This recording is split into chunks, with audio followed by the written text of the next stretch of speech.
Send your kid off to sea on a boat, lol? My sister-in-law suddenly said with a smug grin. It seemed she wanted to rattle me during our beach day. But this time, I wasn't biting. My daughter's right there, you know, pointing to my daughter in the shade. My sister-in-law's face changed color instantly. Huh? Then who is that kid? Rushing back towards the sea, she found an irreversibly tragic scene unfolding before her eyes. My name is Karen, a 35-year-old office worker. I met my husband, Mark, a year older than me, through a friend, and married him after a year of dating. The following year, our daughter Emily was born, and she is now 6. Life was good. My relationship with my in-laws was great, but my sister-in-law, Nancy, has been a thorn in my side since day one. Nancy is 9 years older than Mark and took care of him when they were kids, so she's probably a bit protective. Her words always carried a tinge of resentment, as if she'd lost her brother to me. But we only met twice a year, during holidays, so I could tolerate it. Then one day, Mark got assigned for a year-long job transfer. I had just found out I was pregnant with our second child. Why not stay with my parents during my assignment? Concerned about living alone with Emily, I agreed to stay at my in-laws until he returned. Life was pleasant, especially with my warm-hearted in-laws saying, "Feel free to ask for help." However, about 3 months in, Nancy, who'd gotten divorced, moved back in. If you cared for Mark, you'd support him rather than staying here. You're so selfish, she sneered at me, initiating a new round of harassment. As soon as Nancy saw my face, she snorted and glared at me, hurling cold words my way. That's when the harassment started. That day, Mark was coming home after a long time, taking a few days off work. I was in the kitchen since early morning, cooking his favorite dishes. Suddenly, Nancy slid up next to me, reached over, and started eating the freshly made food. This stuff is so bad, I can't let Mark eat it. With that, Nancy spat out the food she had just tasted, grabbed the entire pot from me, and threw it all in the trash. Why would you do something so awful? I made this especially for Mark. Shut up, you have no taste. Mark prefers the food I make. Ignoring me, Nancy started taking ingredients out of the fridge and began cooking something for Mark. When Mark arrived at his parents' house, Nancy proudly displayed the dishes she'd prepared. Mark, unaware of what had transpired, happily said, "Well, it's been a while since my sis cooked for me. Brings back memories." Feeling dejected but not wanting to make Mark feel bad, I held back my complaints. Eventually, Nancy started acting terribly even toward our daughter, Emily. I noticed Emily crying softly, looking worn out. Such a noisy brat. Isn't she too old to cry like this? Must be your lousy parenting. Those cruel words were aimed at me. I'm sorry, Emily is sensitive. She gets fussy when she's tired. What's that? Emily, stop crying or I'm throwing away your toy. Annoyed, Nancy destroyed Emily's favorite toy right in front of her. Emily was so shocked that she started to cry even harder and became scared of Nancy, hiding behind me whenever she saw her. Despite enduring Nancy's awful behavior, when Emily started to calm down, we learned that my in-laws had won a resort hotel voucher and we were all going. Mark was initially unable to attend, but eventually managed to join us a day late. That's when Nancy, who had earlier said, "I'm not going," suddenly decided to come along. The moment Mark said he would join, her attitude changed drastically. I couldn't help but be stunned by Nancy's possessive behavior toward Mark. On the day of our family vacation, we decided to spend the first day at the beach, as per Emily's wish. True to the peak season, the beach was bustling with people. I had no idea that something dramatic would happen there. Since I was 7 months pregnant and couldn't play with Emily as much, my in-laws took over and played with her. Emily seemed thrilled riding on an inflatable boat in the shallow water. She kept asking my in-laws for one more ride. After playing for a while, my in-laws went to the restroom, but they were taking forever to come back because it seemed crowded. While waiting for them to return from the restroom, I was quietly watching the ocean. Suddenly, Nancy, my sister-in-law, appeared in front of me, hand on her hip. "I let your kid drift off to sea in the boat. LOL?" She smirked, saying something bizarre. "Emily is right there." She was napping under the umbrella. "What? How?" Nancy pushed past me to check on Emily, then started to panic. "Oh, then who did I set adrift? What should I do?" "Nancy, what happened? Please explain." Visibly flustered, Nancy told me, "I let a little girl drift off to sea in the boat." Seeing my in-laws coming back from the restroom, I yelled, "Please look after Emily," and rushed towards the sea, clutching my belly. By the time Nancy sprinted back, the boat was nowhere in sight. "Where did it go?" While scanning the water, Nancy screamed. "Oh, there it is." Shockingly, the inflatable boat had capsized, leading to the worst possible outcome. "Where's the kid? We need to call for help. Quick." I don't know." Nancy dashed off somewhere, and anger welled up in me at her utterly irresponsible behavior. "There's no sign of the child near the boat. If she's drowning, this is serious. I must get help now." While I was asking nearby people for help, a surfer emerged from the ocean carrying a little girl. "Is that the girl who was near the inflatable boat?" He nodded and explained the situation. The boat had capsized while they were drifting. When the surfer found her, the girl had swallowed a bit of water and seemed like she had been drowning. "Are you all right?" Just as I called for an ambulance, the girl's mother, startled by the commotion, arrived. In a state of utter shock, she was assisted by paramedics and went with them into the ambulance.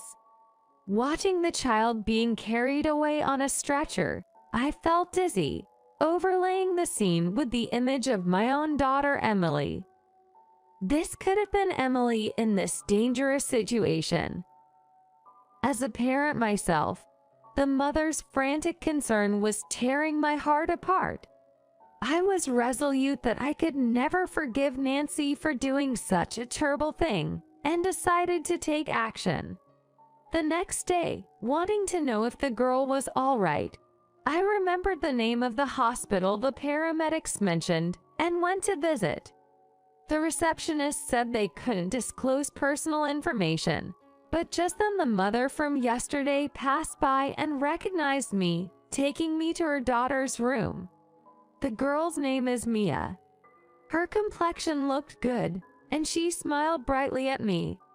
She was fine and could be discharged soon. I was relieved, but also apologized for what had happened at the beach. "Are you pressing charges?" "Don't worry, I've already spoken to the cops about what happened yesterday," Mia replied energetically, showing how mature she was. "That's great to hear, but I'm sorry you had a scary experience." "Yeah, it freaked me out, but I'm fine now." Watching Heather's spirited replies, her mother reassured me. "She's told the story clearly, so I think it's understood." While chatting with Mia's mom for a bit, I discovered some shocking information. Armed with details that could really corner Nancy, I exchanged contact info with Mia's mom, asked her for a favor, and then left the hospital. As for Nancy, both my in-laws and I had been trying to reach her, but she was completely Mia. Later, when I returned to the hotel and was updating Mark about yesterday's events, we got a call from Nancy. "Oh, Mark, you're checking into the hotel today, right? Sorry I can't be with you," she said as if nothing had happened yesterday, confusing Mark. And satisfied, I took over the phone right away. "That girl was saved. You know, why did you run away yesterday? You left her and the boat drifting offshore. That's extremely irresponsible." "Oh, is that so? Well, good for her then," Nancy responded without admitting any fault, and abruptly hung up. My anger toward Nancy, who acted like this was someone else's problem even after doing such a thing, kept boiling. The next day, when we returned home, Nancy's shoes were right there at the entrance. Moreover, seeing us, she casually greeted us, "Oh, welcome back," which made me clench my fists in suppressed anger and confront her. "Where have you been, Nancy? Do you even realize what you've done? Are you still mad about that? She's safe. So what's the problem?" She seemed to have run away to a friend's place to avoid our scolding. But hearing that the girl was fine, she had returned home, believing the heat had died down. "You really don't get it, do you? Who do you think you are to get preachy with me?" she snapped back without showing any remorse. Just then, the doorbell rang. "It looks like the little girl's mom is here."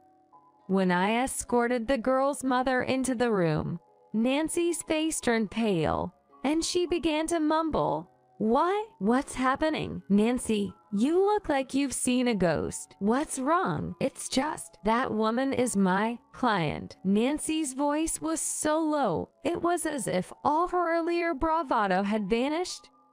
Turns out, the girl's mother and Nancy knew each other. When I introduced myself at the hospital, Mia's mom said, "So you are Karen Belleville. We have a Belleville at my office too. Rare last name, isn't it?" She seemed surprised. Later, the conversation got lively, and it turned out she was the point person at the temp agency where Nancy is registered. So it was that Belleville who did this. "Absolutely unforgivable," she said, clearly angry. I had already reached out when I saw Nancy's shoes at the front door, because I just couldn't forgive what my sister-in-law had done. "Please apologize properly. This is totally unacceptable," Mia's mom strongly agreed, and shot Nancy a stern look. "Unbelievable that you'd put my daughter at risk, after all the hassle you've caused at work." Then, unbelievably, Nancy started yelling at us. "You're blaming me without any proof. We've already confirmed that it was you who showed the pictures to the little girl and took her on the boat. Just so you know, the police are aware, too." According to what my mom heard from the police, multiple witnesses saw Nancy taking a little girl out on an inflatable boat towards deeper waters. How can a child's word be any proof? There were many people around. If you can't definitely say it was me, then no one's testimony counts. Even now, Nancy wouldn't admit her guilt. But I had a hunch why she mistook my daughter, Emily, for Mia. "You confused the kids, didn't you? Emily and that girl have a similar build and were wearing similar swimsuits." It seems she took Mia, who was wearing a sun hat and playing at the water's edge, out into the ocean without really checking. The words Nancy had said to me, "I left your kid drifting off the shore in a boat, LOL," were the most damning evidence, and she didn't even realize it. Initially, Mia seemed to enjoy the inflatable boat, but when she realized she was alone, she screamed in terror. Then she lost her balance, flipped the boat, and got thrown into the water. Fortunately, a nearby surfer quickly came to rescue, so no major harm was done. Finally, Nancy, who had been silent, clenched her lips, turned to us, and spoke up. "This is so infuriating. My brother, who I doted on, is marrying you, and I'm getting divorced. It's all your fault that my job isn't going well. Don't blame others for things not going your way. First off, that's no excuse to put a child in danger. Don't lecture me just because things are going well for you. Karen couldn't find words to describe Nancy's selfishness as she tried to justify her actions. That's when the police, whom I had alerted, arrived. Nancy was taken away on suspicion of child abduction. I didn't do anything wrong. Isn't it enough that the girl is safe now? This is ridiculous. Nancy made a scene, trying to vindicate herself. But she was told off by our parents-in-law. Enough is enough. Admit your mistakes and reflect on them. She then clung to Mark, asking for his support. Mark shook off Nancy's hand in silence and handed her over to the police. It seemed he couldn't bear to see any more of his once kind sister's disgraceful behavior. She then turned to me, pleading for support. I will never forgive you. You could have killed her. Realize the gravity of what you've done and truly reflect on it. Everyone had abandoned Nancy, who was led away by the police in a daze. Nancy is now facing charges for putting a young child, Mia, in danger and is even being sued for damages by Mia's parents. On top of that, it seems that Karen, who has caused trouble multiple times at her temp job assignments, is getting her registration suspended and might also be blacklisted by affiliate companies. Even when she gets out, she won't have a job waiting for her at any temp agency. Our family, including the parents-in-law, have cut ties with Nancy. From now on, she's on her own. As for me, my pregnancy is going smoothly, and the due date is approaching. Mark and I will do our best to ensure the happiness and safety of our daughter and our soon-to-be-born child.